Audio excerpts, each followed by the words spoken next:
So the chapter is structure of an atom, and I took the topic Rutherford's model of an atom. Before Rutherford's model of an atom, J.J. Thomson proposed an experiment, and there were some drawbacks. That's why he failed, and now this model of an atom came into being. So what Rutherford did, he took a gold foil and bombarded the alpha particles whose charge is 2 positive. So he bombarded these particles on this thin sheet of gold. So why he took this gold sheet? Because he wanted to take a sheet as thin as possible. So this sheet was of 1000 atoms thick.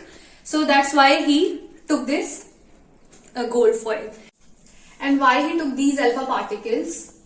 Because these alpha particles are of higher velocity and they have a considerable high amount of energy.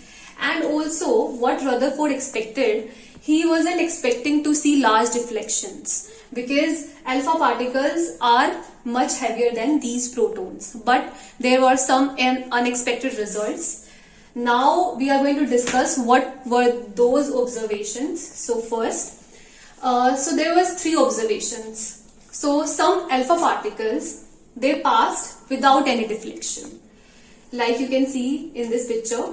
And second, what he saw, that some were deflected by small angle, like here. And next, a few of the particles get deflected back. So they were deflected back at an angle of 180 degree. So they came like this and they go back like this only. So these were some unexpected results in his experiment. Now, what could we conclude that why these passed without any deflection? Because we can assume that most of the space, like if we see that this is an atom, so most of the space in this atom was empty. There was no any charged particle. That's why they passed without any deflection, because these alpha particles are of 2 positive charge. If there is any positive charge particle, then they could get deflected, but they didn't. Now second, so they deflected by a small angle. So why they deflected by a small angle? Because most of the positive charge was concentrated in very small amount. That's why they get deflected by a small angle. So if this is the nucleus, we can suppose. So if they get deflected by this angle, so they were in small amount, because they couldn't get deflected by here. They passed like this. Now third, very few deflected back. So why they deflected back? Because the volume occupied by these positive particles is very small as compared to the total volume. It was very small. So why they that's why they get rebound. So they went like this and they also came back like this only. Now what was the conclusion? So first conclusion was that these positive charge and most of the mass, it was concentrated in this small volume.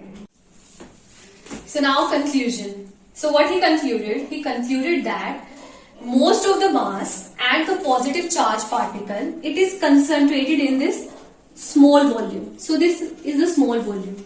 So, and what he called it nucleus. Next, what he concluded is that there are some negative charge particles. So they are surrounding this nucleus of an atom and they revolve around it. They revolve around it in high speed orbits. So these which they are revolving around, so they were called orbits. Now third, so now how they are getting attracted by this? So what he concluded that these positive charge particles is here and these negative charge particles, they are held by a force that is called electrostatic force of attraction. So they are strongly binded by this force of attraction. Now what what happened at that time, that there were some drawbacks also. So now what he said that these electrons are revolving around the nucleus in high speed orbits. So when they will revolve in the high speed orbits, they get accelerated. So there would be a time when their energy will be very low. So what eventually will happen, when their energy will be very low, they will fall into this nucleus. And when they will fall into this nucleus, the atom will be highly unstable. And according to how we have seen, this couldn't be possible, that the atom become highly unstable. We have always seen that our atom is always stable. So this was the drawback.